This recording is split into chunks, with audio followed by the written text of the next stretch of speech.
it's quite remarkable what Trump is doing and the impact it is having on freedom of speech, and people who have felt cowed by cancel culture around the world are saying, no, we're going to say what we think.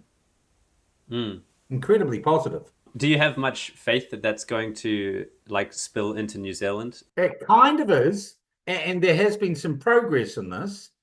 But what we've got, and I talked about it actually on the radio this morning, or sorry, on the internet this morning. We have a government, or we have a leading coalition partner that is scared of saying it's not like Jacinda Ardern. Luxon is just gutless. And the thing that is making the difference in America is that Trump is saying what everyone's thinking out loud. That this was bullshit, that transgenderism was bullshit, that DEI was bullshit, that climate change is bullshit. And he's saying every time they change it or they come for US aid and they do something, they say, and that's what we promised you and that's what we're doing. And Luxon won't do that because he's still under the absolute misconception that the tribal feminazis of cancel culture will ever think about voting for him. He still thinks he can win them over by being Mr. Vanilla, Yeah. and he can't. Yeah. I have the exact same impression. It seems as though he's kind of, when it comes to any contentious issue, he's just searching for the opinion that he can say that's going to not piss off the most amount of people. Yeah, Is that yeah. fair?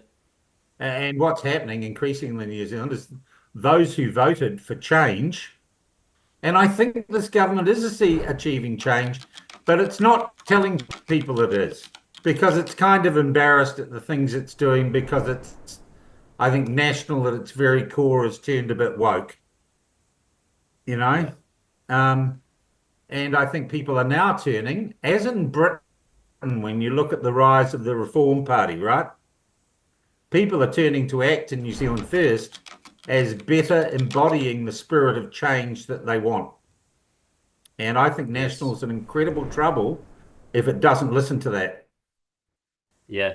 I mean, you've seen it in England, And as you said, like, it doesn't have an alternative leader to Luxon, who has all the charisma of, you know, the guy Andy Millman from The Office. I mean, I think the National Party stocks are falling with middle New Zealanders and their traditional voters, and I would expect ACT or New Zealand First to push them into being a very much a three-way coalition with no dominant partner, or indeed National becomes, fades from significance as one of the two big parties in New Zealand. well, if that happens, they will have done it to themselves, I Yeah, think. absolutely. And he won't take a position on things like climate change. Mm. You know, Yeah. it's pretty clear what's happening to the Paris Accord and all that bullshit. And we look like we're going to be the last bloody cab off the rank. I do think we have, as much as many in the world now have Trump derangement syndrome, I think there are a fair few people who have got Jacinda derangement syndrome. And that is that everything, every bad that she's got horns growing out of her head. She isn't. She was a young woman who, for certain reasons, became Prime Minister of New Zealand at a very weird time, and she did some bad shit.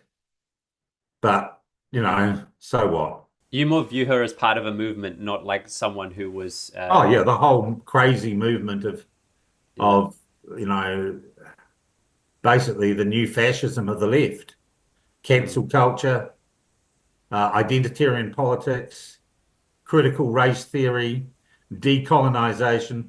These are absolutely mad ideas that have infected deep into New Zealand's psyche, deep into our judiciary, into statutory bodies. And what I'm saying, this is the thing that Luxon doesn't get. People voted finally in frustration to get rid of that, and he won't even acknowledge that it was a problem Mm. because he's too effing woke.